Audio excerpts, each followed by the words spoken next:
জাল ওয়ারিশন সনদে সম্পত্তি দখলের অভিযোগ, হামলা লুটপাটের বিচার দাবিতে সংবাদ সম্মেলন। মোহাম্মদ রাজু মিয়া সোহাগের ভিডিও চিত্র প্রতিবেদনে দেখুন STV নিউজ এক্সপ্রেসে। নীলফামারীর জলঢাকা উপজেলার কৈমারী ইউনিয়নের বালাপাড়া রথবাজার এলাকায় জাল ওয়ারিশন সনদ তৈরি করে পৈতৃক সম্পত্তি দখলের অপচেষ্টা, হামলা ভাঙচুর, লুটপাট, অগ্নিসংযোগ ও প্রাণনাশের হুমকির অভিযোগ তুলে সংবাদ সম্মেলন করেছে একটি পরিবার। গতকাল বৃহস্পতিবার 16 জুলাই বালাপাড়া রথবাজার এলাকায় আয়োজিত সংবাদ সম্মেলনে আবুল কালাম আজাদের পরিবারের পক্ষ থেকে লিখিত বক্তব্য পাঠ করা হয়। এতে দাবি করা হয়, দীর্ঘদিন ধরে একটি সংঘবদ্ধ চক্র পরিকল্পিতভাবে তাদের পৈতৃক সম্পত্তি দখলের চেষ্টা চালিয়ে আসছে। এ নিয়ে প্রতিবাদ করায় পরিবারের সদস্যদের ওপর হামলা, ভাঙচুর, লুটপাট ও ভয়ভীতি প্রদর্শনের ঘটনা ঘটেছে। লিখিত বক্তব্যে অভিযোগ করা হয়, গত 3 জুলাই সকাল আনুমানিক 10টার দিকে শাহ মোহাম্মদ মোস্তাকিম চৌধুরী রিঙ্কু ও তার মামা আব্দুস সাত্তারের ভাড়াটিয়া গুন্ডা মিজানুর রহমান মিজা, আবুল কাশেম, সাইদার রহমান, আতিকুল ইসলাম, কবির সহ 35 থেকে 40 জনের একটি দল দেশীয় অস্ত্র নিয়ে তাদের বাড়িতে হামলা চালায়। এ সময় পরিবারের সদস্যদের এলোপাতাড়ি মারধর করে।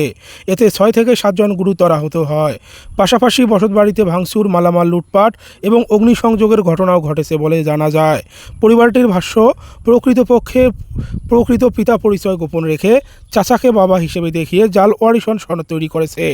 এর মাধ্যমে প্রতারণার আশ্রয় নিয়ে চাচার সম্পত্তি দখলে নেওয়ার অপচেষ্টা চালাচ্ছে।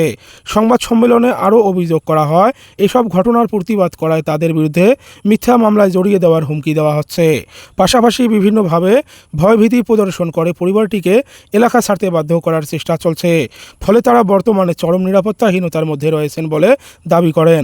সংবাদ সম্মেলনের মাধ্যমে পরিবারটি জাল ওয়ারিশন সনদের বিষয়টি তদন্ত করে প্রমাণিত হলে তা বাতিল করতে বলেন। দখলকৃত সম্পত্তি প্রকৃত মালিকদের কাছে ফিরিয়ে দেওয়া, হামলা, ভাঙচুর, লুটপাট ও অগ্নিসংযোগের সঙ্গে জড়িতদের দ্রুত গ্রেপ্তার, পরিবারের নিরাপত্তা নিশ্চিত এবং পুরো ঘটনার সুষ্ঠু ও নিরপেক্ষ তদন্তের মাধ্যমে দোষীদের দৃষ্টান্তমূলক শাস্তির দাবি জানায়। পরিবারের সদস্যরা বলেন, তারা আইনের প্রতি শ্রদ্ধাশীল এবং ন্যায় বিচারে বিশ্বাসী। তাই প্রশাসন ও আইনশৃঙ্খলা রক্ষাকারী বাহিনীর কাছে দ্রুত ও কার্যকর হস্তক্ষেপ কামনা করেছেন। বিস্তারিত দেখুন ভিডিওতে। আমি আজ আমাদের পরিবারের পক্ষ থেকে অত্যন্ত গুরুত্বপূর্ণ একটি বিষয় আপনাদের সামনে তুলে ধরতে উপস্থিত হয়েছি। আমরা দীর্ঘদিন ধরে একটি সংঘবদ্ধ চক্রের জালিয়াতি সম্পত্তি দখলের অপচেষ্টা, হামলা, লুটপাট, অগ্নি সংযোগ এবং প্রাণনাশের হুমকির শিকার হয়ে আসছি।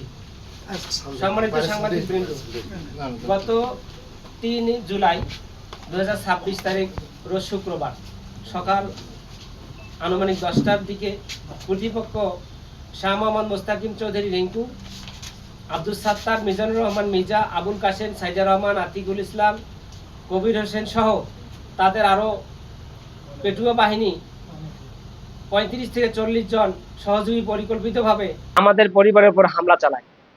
তারা দেশীয় অস্ত্র নিয়ে আমাদের বাড়িতে প্রবেশ করে পরিবারের সদস্যদের মারধর করে, অনেকজনকে গুরুতর আহত করে এবং আহত ব্যক্তিদের আমরা জলঢাকা উপজেলা হাসপাতালে আমরা নিয়ে যাই। ওখানে রেফার করে দেয় রংপুর হাসপাতালে। এবং এমনকি আমাদের বাড়িতে যে অগ্নিসংযোগ করলো, ঘর জ্বালিয়ে দিল, সেই মুহূর্তে আমরা ফায়ার সার্ভিসকে অবগত করি। ফায়ার সার্ভিস এসে আমাদের আগুনকে নিয়ন্ত্রণ করে। তার ভিডিও ফুটেজ আমাদের কাছে আছে। তারা বাবা দাবি করে চেয়ারম্যানের স্বাক্ষর জাল করে তারা এই পৈতৃক জমিটা বেআইনিভাবে দখলে তারা পায়তারা করতেছে। আমরা বিষয়টির প্রতিবাদ করলে কর্তৃপক্ষ আরো বেপরোয়া হয়ে ওঠে। তারা আমাদের পরিবারকে মিথ্যা মামলার ভয় দেখায়, বিভিন্নভাবে হুমকি দেয় এবং পুরো পরিবারকে এলাকা ছাড়া করার চেষ্টা চালিয়ে যাচ্ছে। কাটবে, মেরে ফেলবে, ঠ্যাং ভেঙে দেবে, এই মতন অবস্থা তারা করতেছে। আমরা কিন্তু নিরাপত্তাহীনতায় মধ্যে আমরা জীবনযাপন করছি। সম্মানিত সাংবাদিকবৃন্দ, আইন শৃঙ্খলা বাহিনীর সহযোগিতা কামনা করছি। আজ এই সংবাদ সম্মেলনের মাধ্যমে আমরা নিম্নলিখিত দাবিগুলো সংশ্লিষ্ট 1 নম্বর বিষয় হচ্ছে, আমাদের জাল ওয়ারিশন সনদের বিষয়টি দ্রুত তদন্ত করে সত্যতা যাচাই এবং প্রমাণিত হলে তা বাতিল করতে হবে, মালিকদের নিকট ফিরিয়ে দিতে হবে। 3 নম্বর, হামলা, ভাঙচুর, লুটপাট, অগ্নিসংযোগ ও প্রাণনাশের হুমকির সঙ্গে জড়িত ব্যক্তিদের দ্রুত গ্রেপ্তার করে আইনের আওতায় আনতে হবে। এর মাধ্যমে দোষীদের দৃষ্টান্তমূলক শাস্তি নিশ্চিত করতে হবে। আমরা আশা করি প্রশাসন, আইনশৃঙ্খলা বাহিনী এবং সংশ্লিষ্ট কর্তৃপক্ষ আমাদের ন্যায্য অধিকার ফিরিয়ে দিতে ভূমিকা রাখবেন। পরিশেষে সত্য ও ন্যায় প্রতিষ্ঠার স্বার্থে আমরা গণমাধ্যম কর্মীরা বিষয়টি জনসম্মুখে তুলে ধরবেন বলে আমরা আশা করি।